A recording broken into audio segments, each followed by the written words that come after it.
Panas matahari di Yogyakarta terasa seperti menembus pori-pori kulit saya. Udara terasa sangat lembab, berbeda jauh dengan udara dingin yang tajam di Stockholm. Saya menyeka keringat di dahi dengan perasaan tidak sabar. Di tangan saya, sebuah buku catatan kecil sudah penuh dengan coretan rencana. Saya datang ke sini untuk satu tujuan. Saya ingin menulis tentang ketidakadilan yang dialami perempuan di pelosok Indonesia. Di dalam pikiran saya, gambaran itu sudah jelas. Saya membayangkan perempuan yang hanya diam di dapur. Perempuan yang tidak memiliki suara di depan suami mereka. Dalam naskah awal yang saya siapkan, saya menyebut mereka sebagai korban tradisi yang usang. Saya merasa kasihan, namun ada sedikit rasa bangga karena saya datang dari tempat yang lebih maju. "Selamat datang, Mbak Ingrid." Suara itu terdengar sangat lembut. Seorang pria parubaya tersenyum lebar ke arah saya. Dia adalah sopir yang akan mengantar saya ke sebuah desa di kaki gunung. Namanya Pak Budi. Saya hanya mengangguk singkat tanpa membalas senyumnya. Bagi saya, keramahan yang berlebihan seperti ini terasa aneh. Mengapa mereka selalu tersenyum, padahal jalanan sangat macet dan polusi kendaraan memenuhi udara? Mobil tua itu perlahan membelah keramaian kota. Saya melihat banyak perempuan yang mengenakan kain tradisional atau kerudung. Mereka membonceng anak-anak di atas sepeda motor. Beberapa terlihat membawa keranjang besar di pasar. Di mata saya, mereka terlihat sangat lelah. Mereka tampak seperti orang-orang yang tidak memiliki kendali atas hidup mereka sendiri. "Mbak mau melihat pembuatan kain tenun di desa nanti?" Tanya Pak Budi sambil melirik dari kaca spion. "Ya, itu tugas saya," jawab saya pendek. "Oh, Ibu Rahayu pasti senang sekali. Dia sangat hebat," lanjut Pak Budi dengan nada bangga. Saya hanya mendengus pelan. Hebat? Di dalam kamus saya, kata hebat adalah untuk perempuan yang memimpin perusahaan besar atau berteriak di depan podium politik. Bukan untuk perempuan di desa terpencil yang menghabiskan waktu berjam-jam hanya untuk membuat selembar kain. Saya pikir ini hanya cara mereka menghibur diri di tengah kemiskinan. Sepanjang perjalanan, saya melihat pemandangan yang kacau, kabel listrik yang berantakan, lubang di pinggir jalan, dan sampah yang kadang terlihat di parit. Saya mencatat semua itu. Ini adalah bukti bahwa sistem di sini belum berjalan dengan baik. Saya merasa benar. Saya merasa bahwa pandangan saya tentang negara ini sudah tepat sejak awal. Namun, ada satu hal yang mulai mengusik pikiran saya. Meskipun jalanan macet parah dan cuaca sangat panas, saya tidak mendengar orang marah-marah. Pak Budi tetap tenang, memutar radio yang memutar musik tradisional yang mendayu-dayu. Orang-orang di pinggir jalan tetap saling menyapa dengan hangat. Kenapa mereka tidak merasa frustrasi? Kenapa mereka seolah tidak peduli dengan waktu yang terbuang sia-sia? Di Swedia, jika kereta terlambat 5 menit, semua orang akan merasa sangat stres. Di sini, waktu seolah tidak ada harganya. Saya menyebutnya jam karet, sebuah kebiasaan buruk yang menurut saya sangat tidak profesional. Kami akhirnya sampai di sebuah gerbang desa yang sederhana. Aspal di sini mulai pecah, berganti dengan jalan tanah berbatu. Di kiri dan kanan, hamparan sawah hijau mulai terlihat. Cahaya matahari sore yang berwarna keemasan memantul di atas genangan air sawah. Pemandangan ini memang indah, tapi saya mengingatkan diri sendiri untuk tidak terbuang oleh keindahan itu. "Kita sudah sampai, Mbak. Itu rumah Ibu Rahayu." Pak Budi menunjuk sebuah rumah kayu yang rapi. Di teras rumah itu, saya melihat beberapa perempuan sedang duduk melingkar. Mereka tertawa kecil sambil memegang gulungan benang. Salah satu dari mereka bangkit berdiri saat melihat mobil kami berhenti. Dia mengenakan pakaian sederhana, namun tatapan matanya terlihat sangat jernih. "Itu pasti Ibu Rahayu." Dia berjalan perlahan ke arah saya dengan senyum yang sangat tenang. Di mata saya, dia hanya tampak seperti wanita desa biasa yang ramah. Saya tidak menyadari bahwa di balik kelembutan itu, ada kekuatan yang akan menghancurkan semua prasangka saya dalam beberapa hari ke depan. Saya turun dari mobil, membawa tas kamera dan segala kesombongan saya. Saya siap untuk membongkar penderitaan mereka. Namun, aroma udara desa yang bercampur bau tanah basah setelah hujan kecil tiba-tiba menusuk hidung saya. Ada sesuatu yang berbeda di sini. Sesuatu yang belum bisa saya jelaskan dengan logika jurnalisme saya yang dingin. Dia menyodorkan segelas minuman hangat berwarna kecoklatan. Bau jahe dan gula aren menyengat hidung saya. Sejujurnya, saya hanya ingin segera menyalakan alat perekam saya. Saya tidak ingin berbasa-basi. Di negara saya, waktu adalah sesuatu yang sangat berharga. Di sini, waktu seolah-olah mengalir seperti air di parit, lambat dan tidak tentu arah. Terima kasih. Bisa kita mulai wawancaranya? Tanya saya sambil mengeluarkan buku catatan. Ibu Rahayu hanya tersenyum tipis. Minumlah dulu. Di desa kami, tamu adalah berkah. Jangan biarkan berkah itu menjadi dingin. Saya terpaksa menyesap minuman itu. Rasanya pedas, namun manis. Ada sensasi hangat yang aneh menjalar di tenggorokan saya. Di sekitar kami, beberapa perempuan sedang sibuk dengan benang-benang berwarna-warni. Suara kayu yang beradu terdengar berirama. Tak-tek, tak-tek. Suara itu terasa sangat membosankan bagi saya. Ibu Rahayu, saya ingin tahu tentang kehidupan perempuan di sini. Saya memulai dengan nada serius. Apakah ibu merasa terbatas? Apakah para suami di desa ini melarang kalian untuk maju? Ibu Rahayu tidak langsung menjawab. Dia membelai sebuah kain tenun yang belum jadi di sampingnya. Jemarinya yang kasar karena kerja keras bergerak sangat lembut di atas benang-benang itu. Maju. Bagi kami, maju itu berarti berjalan bersama, Mbak. Jika saya lari sendiri, siapa yang akan menjaga anak-anak di sekolah? Siapa yang akan memastikan ladang tetap subur? Jawaban itu membuat saya mengernyitkan dahi. Ini adalah pola pikir yang sering saya dengar dari orang-orang yang pasrah. Mereka lebih mementingkan kelompok daripada kebebasan pribadi. Saya mencatat dalam hati, subjek masih terikat pada norma masyarakat yang menghambat ambisi individu. Tapi, apakah ibu tidak ingin memiliki pekerjaan sendiri? Menghasilkan uang tanpa harus bergantung pada siapapun? Tanya saya lagi. Kali ini lebih tajam. Seorang perempuan muda di sudut ruangan tertawa pelan. Ibu Rahayu juga tersenyum. Suara tawanya terdengar sangat tulus, bukan tawa yang mengejek. Mbak Ingrid, kain yang kami buat ini bukan sekedar hobi. Kami menjualnya ke kota. Bahkan ada yang dikirim ke luar negeri. Uangnya kami kumpulkan dalam koperasi. Kami yang mengatur semuanya sendiri. Saya terdiam sejenak. Koperasi? Jadi mereka memiliki sistem keuangan sendiri? Namun, saya tetap ragu. Pasti ada laki-laki di belakang semua ini yang memegang kendali asli. Tidak mungkin perempuan-perempuan yang terlihat begitu lembut ini bisa mengelola urusan yang rumit.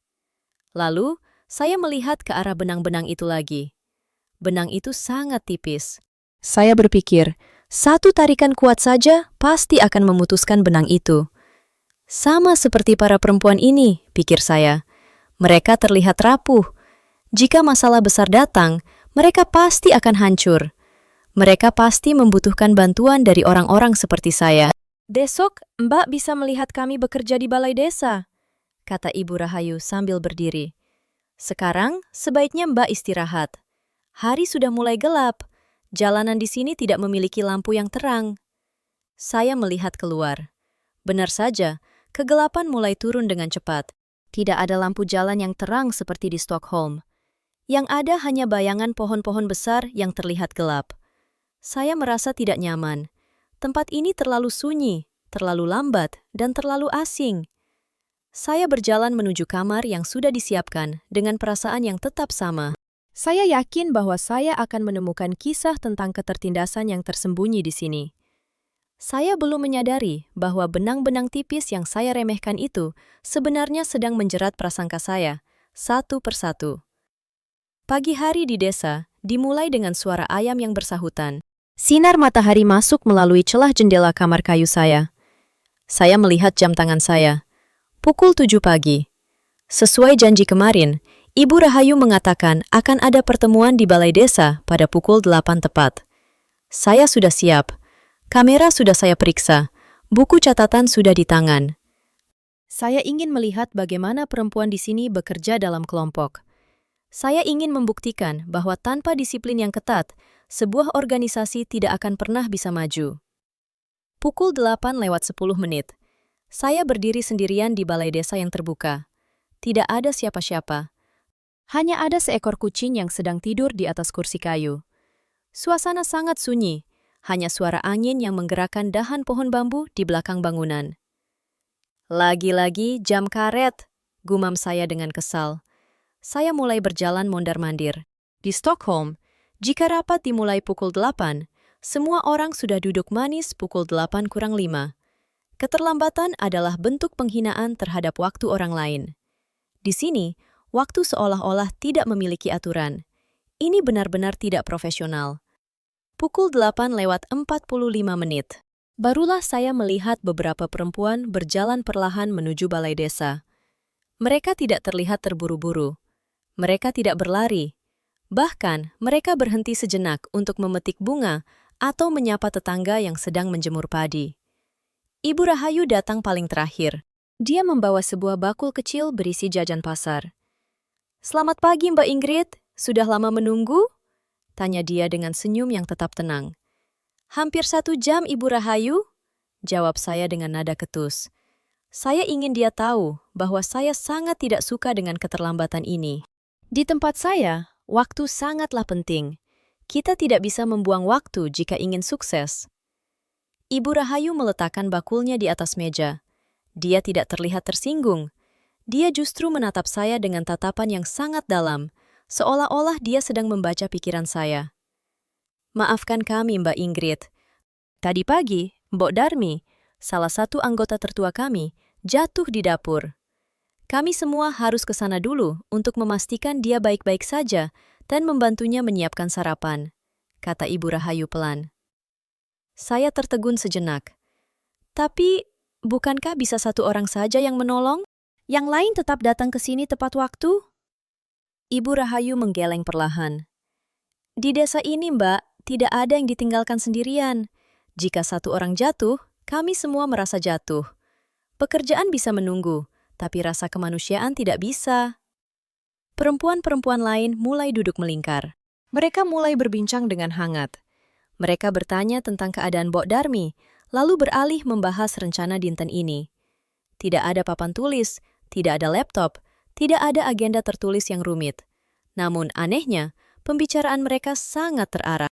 Saya duduk di sudut ruangan, merasa sangat bingung. Saya ingin marah karena jadwal saya berantakan. Namun, ada sesuatu yang membuat saya terdiam. Saya melihat bagaimana mereka saling menguatkan. Mereka tidak sedang bekerja seperti mesin. Mereka bekerja seperti sebuah keluarga besar. Apakah ini yang mereka sebut gotong royong? Istilah yang sering saya baca di buku panduan wisata, namun saya anggap hanya slogan belaka. Saya mengeluarkan kamera dan mengambil foto tangan mereka yang sedang memegang benang tenun. Di bawah cahaya pagi yang lembut, benang-benang itu terlihat berkilau. Benang itu tipis, namun ketika ditenun bersama, mereka menjadi kain yang sangat kuat. Saya menulis 1 baris di buku catatan saya. Mereka tidak mengikuti waktu, mereka mengikuti hati. Apakah ini kelemahan atau justru kekuatan yang belum saya pahami? Rasa kesombongan saya mulai terusik. Untuk pertama kalinya, saya merasa bahwa cara pandang saya yang kaku mungkin tidak berlaku di bawah langit Indonesia ini. Namun, saya masih belum sepenuhnya yakin. Masih banyak yang harus saya buktikan. Siang itu, Ibu Rahayu mengajak saya ke sebuah ruangan kecil di belakang balai desa. Ruangan itu terlihat sangat sederhana. Dindingnya terbuat dari papan kayu yang sudah mulai memudar warnanya. Di dalamnya hanya ada meja besar, beberapa kursi, dan tumpukan buku besar yang tertata rapi di rak. "Ini adalah jantung dari kegiatan kami, Mbak Ingrid. Kami menyebutnya Koperasi Melati," kata Ibu Rahayu sambil mengusap debu di atas meja. Saya mengeluarkan kamera, bersiap mengambil gambar yang mungkin akan saya beri judul, "Usaha Kecil yang Tertinggal." Di pikiran saya, ini pasti hanya tempat menyimpan sedikit uang receh untuk keperluan mendesak. Saya membayangkan perhitungan yang berantakan dan sistem yang tradisional. Namun, ketika salah satu perempuan muda bernama Siti membuka buku besar itu, saya terdiam. Di sana, angka-angka tertulis dengan sangat rapi. Ada catatan arus kas, dana darurat, hingga dana investasi untuk alat tenun baru. Tidak ada komputer canggih, tapi sistem pencatatannya sangat teliti. Siti, yang hanya mengenakan daster sederhana, menjelaskan cara mereka memutar uang dengan sangat lancar. Setiap bulan, kami menyisihkan sebagian keuntungan dari penjualan kain. Sebagian untuk modal lagi, sebagian untuk membantu biaya sekolah anak-anak di desa ini, jelas Siti. Apakah ada campur tangan dari pemerintah atau laki-laki di sini? Tanya saya, mencoba mencari celah. Siti menggeleng sambil tersenyum bangga. Kami yang memutuskan semuanya sendiri. Suami-suami kami bekerja di ladang atau di kota. Tapi urusan ekonomi desa dan kesejahteraan keluarga, kamilah yang memegang kendali. Kami percaya, jika perempuan kuat, maka desa akan kuat. Saya merasa jantung saya berdegup sedikit lebih kencang. Ini bukan sekadar perkumpulan ibu-ibu yang mengobrol. Ini adalah sebuah lembaga keuangan mikro yang dijalankan dengan asas kepercayaan yang luar biasa. Di Eropa, kami memiliki bank yang besar dan dingin. Di sini, bank itu adalah wajah-wajah ramah yang saling mengenal satu sama lain. Lalu, apa yang terjadi jika ada yang tidak bisa membayar pinjaman? Saya bertanya, mencoba bersikap skeptis. Kami tidak menggunakan sistem denda yang menyiksa, Mbak, sahut Ibu Rahayu. Jika ada yang kesulitan, kami duduk bersama. Kami cari tahu masalahnya. Jika dia sakit, kami bantu pengobatannya dulu. Itulah gunanya gotong royong. Modal kami bukan hanya uang, tapi rasa persaudaraan. Saya tertegun. Di dunia saya, efisiensi adalah segalanya. Jika Anda gagal, Anda akan tergilas. Di sini, kegagalan satu orang adalah tanggung jawab bersama. Saya melihat ke sekeliling ruangan yang bersahaja itu. Tiba-tiba, papan kayu yang kusam itu terlihat seperti dinding benteng yang sangat kokoh. Aroma kopi tubruk yang kuat memenuhi ruangan. Sinar matahari menerobos masuk dari celah atap, menyinari tumpukan buku kas. Saya menyadari satu hal yang mengejutkan. Perempuan-perempuan ini tidak butuh dikasihani. Mereka jauh lebih mandiri daripada yang saya bayangkan. Saya memotret Siti yang sedang menghitung uang dengan kalkulator tua. Gerakan tangannya cepat dan pasti.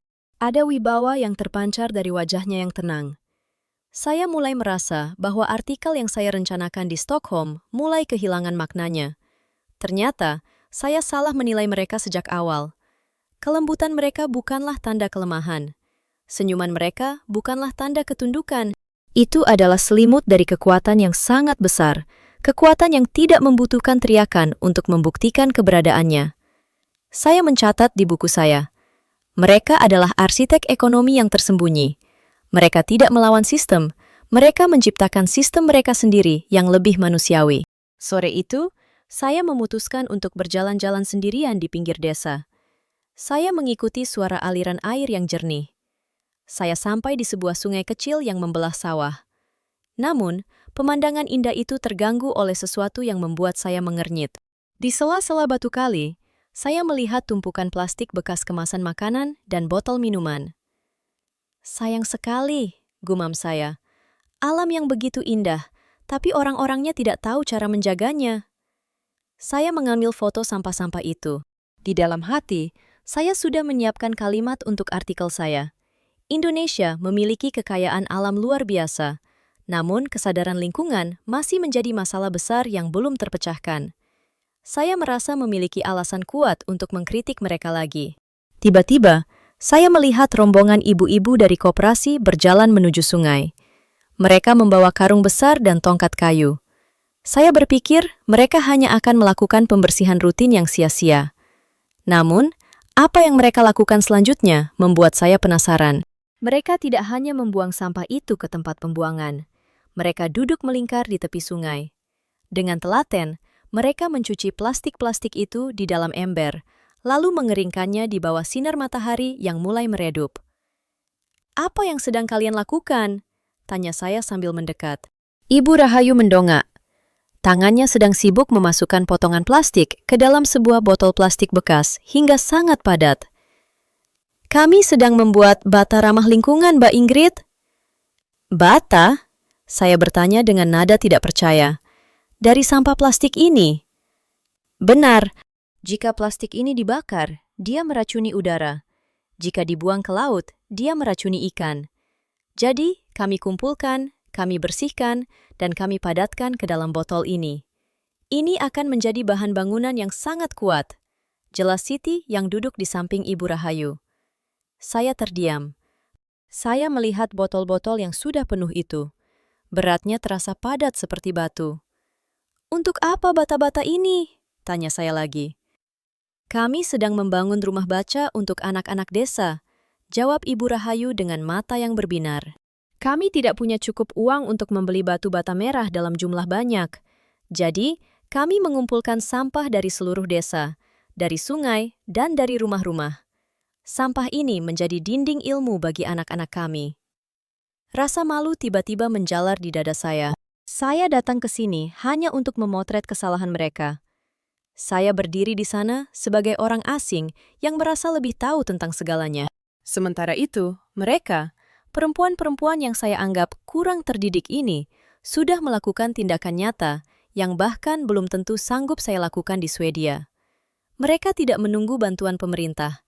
Mereka tidak menunggu ahli lingkungan dari luar negeri datang memberi ceramah. Mereka hanya melihat masalah, lalu mencari solusi dengan apa yang ada di tangan mereka. Bau tanah basah dan aroma plastik yang bersih menyengat hidung saya. Suara tawa mereka saat bekerja sama terdengar sangat tulus. Tidak ada keluhan tentang betapa kotornya sampah itu. Yang ada hanya semangat untuk masa depan anak-anak mereka. Saya menurunkan kamera saya. Foto sampah yang saya ambil tadi terasa sangat tidak berarti sekarang. Ternyata, keburukan yang saya lihat hanyalah permukaan. Di bawahnya, ada kreativitas dan kemandirian yang luar biasa. "Boleh saya mencoba satu?" tanya saya pelan. Ibu Rahayu tersenyum lebar. Dia memberikan sebuah botol kosong dan segenggam plastik kepada saya. "Tentu, Mbak Ingrid. Mari kita menenun masa depan dari apa yang dibuang dunia." Saya duduk di atas tanah bersama mereka. Untuk pertama kalinya, saya merasa tangan saya benar-benar berguna di sini. Langit yang tadinya cerah tiba-tiba berubah menjadi kelabu gelap. Awan tebal menggantung rendah di atas puncak bukit, seolah-olah siap untuk tumpah. Angin kencang mulai bertiup, menggoyangkan pohon-pohon kelapa dengan kasar. Bau tanah basah yang tajam memenuhi udara, menandakan hujan besar akan segera datang. "Mbak Ingrid, sebaiknya kita segera masuk ke balai desa," ajak Ibu Rahayu dengan suara yang sedikit lebih keras, agar terdengar di balik deru angin. Saya mengikuti langkahnya dengan cepat. Baru saja kami menginjakan kaki di lantai semen. Hujan deras langsung turun seperti air terjun yang tumpah dari langit. Suara air yang menghantam atap seng terdengar sangat memekakan telinga. Dar dar dor! Bunyinya seperti rentetan tembakan yang tidak berhenti. Di dalam balai desa, ada sekitar 10 anak kecil yang sedang asik membaca buku di sudut ruangan. Mereka terjebak hujan setelah sekolah usai. Saya mencoba duduk tenang, namun perasaan saya mulai tidak enak. Saya ingat sore kemarin, saya melihat beberapa kerikil kecil jatuh dari lereng bukit di belakang bangunan ini. Saat itu, saya pikir itu hal biasa. "Hujannya sangat lebat ya?" kata saya kepada Ibu Rahayu, mencoba menutupi rasa cemas. Ibu Rahayu hanya mengangguk tenang, namun matanya terus menatap ke arah lereng bukit melalui jendela yang terbuka. Sudah 3 hari hujan turun tanpa henti setiap malam. Tanah di atas sana sudah sangat kenyang dengan air. 2 jam berlalu, dan hujan bukannya mereda, malah semakin menggila. Tiba-tiba, saya merasakan getaran halus di bawah kaki saya. Itu bukan getaran karena guntur. Itu adalah getaran yang terasa dalam, seperti ada sesuatu yang besar sedang bergerak di dalam bumi. Bruk! Suara benturan keras terdengar dari arah belakang. Saya melompat dari kursi. "Apa yang sedang terjadi ini?" teriak saya. "Longsor kecil di dekat jalan setapak," teriak Siti dari arah pintu. "Akses ke desa bagian atas tertutup lumpur." Jantung saya berdegup kencang. Kami terperangkap. Balai desa ini berada di posisi yang sedikit lebih rendah dari jalan utama, dan sekarang jalan itu tertutup tanah. Air mulai meluap masuk ke halaman, membawa lumpur coklat yang pekat. Anak-anak mulai ketakutan. Beberapa dari mereka mulai menangis. Saya merasakan keringat dingin mengucur di punggung saya. Di Stockholm, Saya tidak pernah menghadapi situasi hidup dan mati seperti ini. Saya merasa sangat tidak berdaya dengan kamera dan buku catatan saya yang sekarang terasa tidak berguna. Jangan panik. Suara Ibu Rahayu terdengar sangat kuat dan tegas. Dia tidak lagi tersenyum lembut seperti biasanya. Wajahnya berubah menjadi sangat serius. Siti, bawa anak-anak ke bagian ruangan yang paling tinggi. Mbak Ingrid, bantu saya memindahkan barang-barang penting. Saya melihat Ibu Rahayu bergerak dengan sangat cekatan. Dia tidak terlihat ragu sedikit pun. Dia mengatur posisi semua orang dengan tenang. Sementara saya, seorang jurnalis yang merasa hebat, hanya bisa berdiri terpaku karena takut. Tiba-tiba, terdengar suara gemuruh yang lebih besar dari arah bukit. Suaranya seperti suara kereta api yang melaju kencang di tengah badai. Tanah di belakang balai desa mulai bergerak perlahan ke bawah. Masya Allah! Teriak Ibu Rahayu pelan. Tangannya bergerak cepat memegang pundak salah satu anak. Pilar kayu bangunan mulai berderit. Saya sadar, kami berada dalam bahaya besar. Krisis yang selama ini hanya saya tulis di berita, kini ada tepat di depan mata saya. Dan di tengah kekacauan ini, saya melihat perempuan-perempuan yang selama ini saya anggap lemah, justru menjadi pelindung yang paling teguh. Lumpur coklat pekat mulai merayap masuk ke dalam ruangan, melewati celah pintu yang sudah tidak bisa ditutup rapat. Getaran di bawah kaki saya semakin kuat. Suara kayu yang berderit karena tekanan tanah dari belakang gedung terdengar seperti jeritan. Saya berdiri mematung di tengah ruangan. Kamera di leher saya terasa sangat berat, seolah-olah beban itu menarik saya ke bawah. Mbak Ingrid, jangan melamun. Cepat ke sini. Teriakan Ibu Rahayu memecah ketakutan saya. Saya melihat Ibu Rahayu sedang mengikatkan selendang panjang, kain tenun yang biasanya mereka banggakan, ke pinggangnya sendiri dan pinggang seorang anak kecil. Perempuan-perempuan lain melakukan hal yang sama. Mereka saling mengaitkan diri satu sama lain dengan kain-kain itu. Kita harus pindah ke rumah batu di atas sana. Bangunan ini tidak akan kuat menahan beban tanah lebih lama lagi, perintah Ibu Rahayu. Tapi di luar sangat gelap dan penuh lumpur. Kita tidak bisa melihat jalan. Suara saya bergetar. Saya merasa sangat kecil. Semua teori jurnalisme saya tentang keberanian dan kemandirian terbang begitu saja. Saya merasa seperti anak kecil yang kehilangan arah. Pegang tangan saya, Mbak Ingrid, jangan lepaskan, kata Siti. Dia menarik tangan saya dengan sangat kuat. Tangannya yang biasanya lembut saat memegang benang, kini terasa sekeras baja. Kami keluar dari balai desa. Hujan masih menghantam wajah kami dengan sangat kejam. Air di halaman sudah setinggi lutut, bercampur dengan tanah dan potongan dahan pohon. Saya hampir terpeleset karena licinnya lumpur. Namun tarikan tangan Siti menjaga saya tetap berdiri. Ibu Rahayu berada di barisan paling depan. Dia membawa senter besar di satu tangan dan menggandeng dua anak kecil di tangan lainnya. Dia membelah arus air dengan tubuhnya yang kecil. Di bawah cahaya senter yang redup, saya melihat punggungnya yang tegap. Dia tidak terlihat ragu sedikit pun. Dia tahu setiap jengkal tanah di desa ini, bahkan dalam keadaan paling gelap sekalipun. Brak! Sebuah dahan besar jatuh hanya beberapa meter di samping kami. Saya berteriak ketakutan. Namun, tidak ada satupun dari perempuan-perempuan ini yang berhenti. Mereka terus melangkah perlahan namun pasti. Mereka membentuk rantai manusia. Kekuatan mereka bukan pada otot masing-masing, melainkan pada ikatan selendang yang menghubungkan mereka. Saya teringat dengan benang tenun yang saya remehkan tempo hari. Benang-benang itu memang tipis. Namun, ketika mereka ditenun bersama, mereka mampu menahan beban. Sekarang, saya melihat tenunan itu dalam bentuk nyata. Ikatan persaudaraan mereka adalah perisai yang melindungi kami dari amukan alam. Ayo, sedikit lagi! Teriak Ibu Rahayu di tengah deru angin. Kami akhirnya sampai di sebuah rumah dengan pondasi batu yang kokoh. Satu persatu, anak-anak diangkat naik ke teras yang lebih tinggi. Saat saya berhasil naik, kaki saya gemetar hebat. Saya jatuh terduduk di lantai semen yang dingin. Saya melihat kembali ke arah balai desa.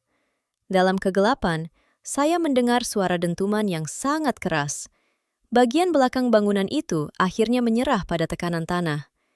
Jika kami terlambat 5 menit saja, kami semua mungkin sudah tertimbun di sana. Ibu Rahayu segera memeriksa semua orang. Dia tidak terlihat lelah. Dia mengambil handuk kering dan memakaikannya kepada anak-anak yang menggigil. Dia mengatur pembagian air minum dan biskuit dari tas darurat yang entah kapan dia siapkan. Saya menatap tangan saya yang penuh lumpur coklat. Saya menatap Ibu Rahayu yang sedang menenangkan seorang anak yang menangis. Rasa malu yang sangat dalam muncul di lubuk hati saya. Saya datang ke sini dengan niat untuk menolong mereka dengan tulisan saya. Saya merasa lebih tahu tentang kemajuan dan kekuatan. Ternyata, sayalah yang butuh ditolong. Sayalah yang lemah. Dan perempuan-perempuan yang saya anggap tertindas oleh tradisi ini adalah pahlawan yang sebenarnya. Mereka tidak butuh pengakuan dari dunia luar. Mereka hanya butuh satu sama lain untuk bertahan hidup. Mungkin saya salah paham sejak awal. Apa yang sedang terjadi ini telah membuka mata saya lebih lebar daripada lensa kamera manapun yang saya miliki. Silaunya cahaya di Stockholm tidak ada apa-apanya dibandingkan cahaya keberanian yang saya lihat dari wajah Ibu Rahayu di tengah badai ini. Pagi itu, sinar matahari muncul dengan sangat malu-malu di balik sisa-sisa awan mendung.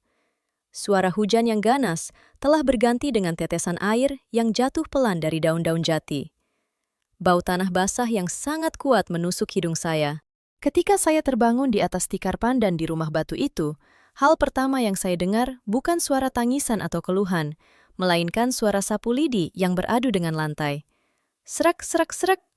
Saya melangkah keluar ke teras dengan kaki yang masih sedikit lemas. Pemandangan di depan saya sungguh luar biasa. Meskipun jalanan masih dipenuhi lumpur coklat dan dahan pohon yang patah, para perempuan desa sudah sibuk bekerja. Tidak ada instruksi dari pengeras suara, tidak ada yang menunggu bantuan dari pejabat kota yang jauh di sana. Mereka hanya keluar dari rumah masing-masing, membawa cangkul, sapu, dan ember. "Selamat pagi, Mbak Ingrid. Bagaimana tidurnya? Sudah lebih baik?" tanya Ibu Rahayu. Dia sedang berjongkok di dekat saluran air, mencuci kain-kain tenun yang sempat terkena lumpur semalam. Wajahnya terlihat sangat lelah. Ada lingkaran hitam di bawah matanya, tapi senyumnya tidak hilang. Seolah-olah badai besar semalam hanyalah gangguan kecil yang tidak berarti. "Bagaimana ibu bisa setenang ini?" tanya saya dengan suara serak. "Balai desa rusak berat. Banyak kain tenun ibu yang kotor dan rusak. Bukankah ini sebuah bencana besar bagi koperasi kalian?" Ibu Rahayu berhenti sejenak. Dia memeras kain di tangannya dengan kuat, lalu menatap saya dengan pandangan yang sangat teduh. "Bangunan bisa dibangun lagi, Mbak. Kain bisa ditenun kembali dari awal. Selama kami masih memiliki satu sama lain, tidak ada yang benar-benar hilang dari desa ini." Saya melihat Siti sedang membagikan nasi bungkus dan teh hangat kepada para pria yang sedang berusaha menyingkirkan batang pohon besar di tengah jalan. Tidak ada perdebatan tentang siapa yang bekerja lebih banyak. Tidak ada yang berteriak meminta imbalan. Semuanya mengalir begitu saja, seperti air sungai yang kembali tenang setelah banjir. Saya menatap tas kamera saya yang tergeletak di pojok teras.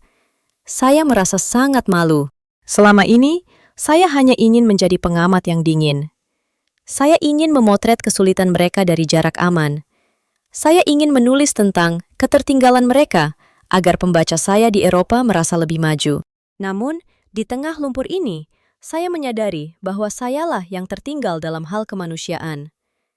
"Ibu Rahayu, apakah ada sapu atau cangkul yang bisa saya gunakan?" tanya saya tiba-tiba. Siti menoleh dan menatap saya dengan ragu. "Mbak Ingrid mau membantu? Ini kotor sekali, Mbak. Nanti baju Mbak rusak." "Saya tidak keberatan," jawab saya dengan tegas. "Baju bisa dicuci. Saya ingin membantu." Ibu Rahayu tersenyum sangat lebar, sebuah senyuman yang membuat beban di pundak saya terasa ringan. Dia memberikan sebuah sapu lidi kepada saya. Untuk pertama kalinya sejak saya tiba di Indonesia, saya tidak lagi merasa sebagai seorang jurnalis asing yang sombong. Saya merasa sebagai seorang manusia yang sedang belajar tentang arti kehidupan yang sebenarnya. Saya mulai memahami bahwa kekuatan sejati tidak selalu berupa teriakan atau jabatan tinggi. Kekuatan sejati adalah ketangguhan untuk bangkit kembali bersama-sama tanpa perlu dipuji dunia. Sambil menyapu lumpur coklat di depan rumah itu, saya merasakan kehangatan matahari pagi menyentuh kulit saya. Ini adalah kehangatan yang didapat setelah melewati malam yang paling gelap.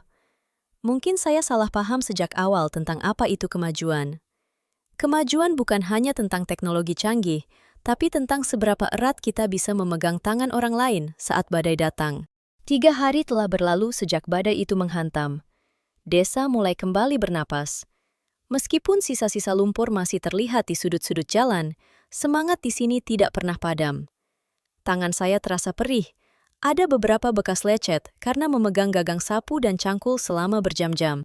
Namun, anehnya, saya merasa jauh lebih hidup daripada saat saya duduk di kantor saya yang nyaman di Stockholm. Sore itu, Ibu Rahayu membawa saya kembali ke teras rumahnya. Alat tenun kayu yang sempat dipindahkan, kini sudah kembali ke tempatnya. Aroma benang yang khas dan suara kayu yang beradu kembali mengisi udara. "Mbak Ingrid, mau mencoba menenun?" tanya Ibu Rahayu lembut. Saya menatap alat itu dengan ragu. Apakah saya bisa? Ini terlihat sangat sulit dan rumit. Menenun itu bukan hanya soal keterampilan tangan, Mbak. Ini soal kesabaran dan perasaan. Mari, duduk di sini. Dia membimbing saya untuk duduk di depan alat tenun. Saya mulai mencoba memasukkan benang demi benang. Awalnya, gerakan saya sangat kaku. Benang-benang itu sering tersangkut, dan polanya menjadi berantakan. Saya merasa frustrasi. Saya terbiasa dengan hasil yang cepat dan instan. "Jangan terburu-buru," bisik Ibu Rahayu di telinga saya. "Lihatlah benang-benang ini. Jika Mbak menariknya terlalu keras, dia akan putus. Jika terlalu longgar, kainnya tidak akan kuat. Harus seimbang. Sama seperti kehidupan kami di sini." Saya menarik napas dalam-dalam, mencoba mengikuti irama napas saya sendiri. Perlahan, saya mulai mengerti. Setiap helai benang adalah individu, dan setiap persilangan benang adalah hubungan antar manusia. Kain ini menjadi indah bukan karena satu benang yang mencolok, tapi karena ribuan benang yang saling mendukung dan mengunci satu sama lain. "Mungkin saya salah paham sejak awal," kata saya pelan tanpa menghentikan tangan saya. Ibu Rahayu tersenyum. Matanya menatap jauh ke arah sawah yang mulai menghijau kembali.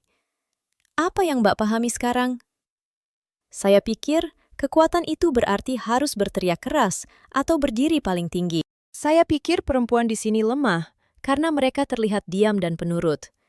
Saya berhenti sejenak, menatap kain tenun yang mulai terbentuk di depan saya. Tapi sekarang saya tahu, kekuatan kalian ada pada ketenangan ini. Kekuatan kalian ada pada cara kalian memegang erat satu sama lain saat dunia sedang berguncang. Ibu Rahayu mengangguk perlahan. Di Indonesia, kami punya istilah gotong royong. Itu bukan hanya soal bekerja bersama. Itu adalah tentang menyadari bahwa kita semua adalah bagian dari kain yang sama. Jika satu benang putus, kami semua akan merasakannya. Saya menyentuh permukaan kain yang kasar, namun terasa sangat hangat itu. Di Swedia, kami sangat menghargai kemandirian. Kami bangga bisa hidup tanpa bantuan orang lain. Namun, di desa ini, saya belajar bahwa ketergantungan satu sama lain adalah sebuah anugerah, bukan beban. Matahari mulai tenggelam, menciptakan warna oranye yang indah di ufuk barat. Cahayanya memantul pada benang-benang emas yang saya tenun. Saya merasa sebuah perubahan besar sedang terjadi di dalam hati saya. Dinginnya prasangka saya telah mencair di bawah hangatnya persaudaraan perempuan-perempuan ini. Ternyata, keajaiban Indonesia bukan hanya terletak pada alamnya yang indah atau candi-candinya yang megah. Keajaiban itu ada pada jemari para perempuan ini, yang dengan sabar menenun kasih sayang menjadi sebuah kekuatan yang tidak akan pernah bisa dipatahkan oleh badai manapun. Hari terakhir saya di Yogyakarta tiba dengan suasana yang sangat tenang. Saya berdiri di teras rumah kayu itu untuk terakhir kalinya. Tas ransel saya terasa lebih berat, bukan karena oleh-oleh mewah, melainkan karena tumpukan buku catatan yang isinya telah berubah total. Saya melihat kembali draft tulisan yang saya buat saat pertama kali mendarat di sini. Saya tersenyum kecut, lalu menghapus seluruh paragraf pembukanya. Ibu Rahayu datang mendekat. Dia membawa sebuah bungkusan kecil yang rapi, dibalut dengan daun pisang dan ikat simpul yang cantik. Ini untuk bekal Mbak Ingrid di pesawat. Sedikit penganan desa agar Mbak tidak melupakan rasa manis dari tempat ini, katanya sambil memberikan bungkusan itu. Lalu, dia mengeluarkan satu hal lagi. Selembar kain tenun yang sempat kami buat bersama. Warnanya biru tua dengan garis-garis emas yang berkilau. Di ujung kain itu, ada jahitan tangan yang sedikit tidak rapi. Itu adalah bagian yang saya kerjakan sendiri. Simpanlah ini. Ini adalah bukti bahwa Mbak sudah menjadi bagian dari jalinan benang kami. Suara Ibu Rahayu terdengar bergetar namun hangat. Saya menerima kain itu dengan tangan yang gemetar. Saya mencium aroma benang dan pewarna alami yang khas. Terima kasih Ibu Rahayu. Terima kasih karena sudah menyelamatkan saya. Bukan hanya dari lumpur saat badai, tapi dari pikiran saya sendiri yang sempit. Ibu Rahayu memeluk saya erat.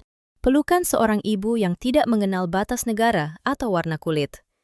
Di pelukannya, saya merasa diterima sepenuhnya sebagai seorang manusia. Dalam perjalanan menuju Bandara Internasional Yogyakarta, saya menatap keluar jendela mobil. Pak Budi masih menjadi sopir saya. Kali ini, saya tidak lagi merasa kesal saat melihat kemacetan di pinggir kota. Saya melihat seorang ibu yang menggendong anaknya sambil berjualan jamu. Saya melihat sekelompok warga yang sedang bekerja bakti membersihkan saluran air. Saya tidak lagi melihat kekacauan. Saya melihat sebuah ekosistem kehidupan yang luar biasa. Saya melihat sebuah bangsa yang tidak digerakkan oleh persaingan yang kejam, melainkan oleh rasa saling memiliki. Masya Allah, luar biasa sekali, gumam saya pelan. Saya mulai sering menggunakan kata-kata itu tanpa sadar. Setibanya di Stockholm, udara dingin langsung menyambut saya. Langit kelabu Swedia terlihat sangat berbeda dengan birunya langit Jawa. Saya duduk di meja kerja saya, menatap layar laptop yang masih kosong. Di samping saya, kain tenun pemberian Ibu Rahayu tersampir rapi. Saya mulai mengetik. Jari-jari saya bergerak dengan pasti, seolah-olah ditarik oleh kekuatan yang luar biasa. Saya tidak lagi menulis tentang penindasan perempuan di Asia. Saya tidak lagi menulis tentang keterlambatan sistem. Judul artikel saya kini adalah Kekuatan Tanpa Suara, Pelajaran Hidup dari Perempuan Indonesia.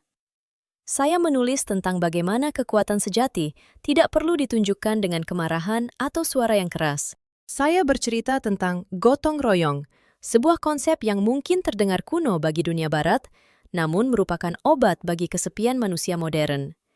Saya menulis tentang bagaimana selembar kain tipis bisa menjadi sangat kuat jika ditenun bersama, persis seperti masyarakat Indonesia.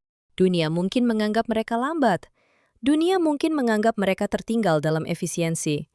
Namun, dunia tidak tahu bahwa di balik senyuman mereka, ada ketangguhan yang bisa membelah gunung.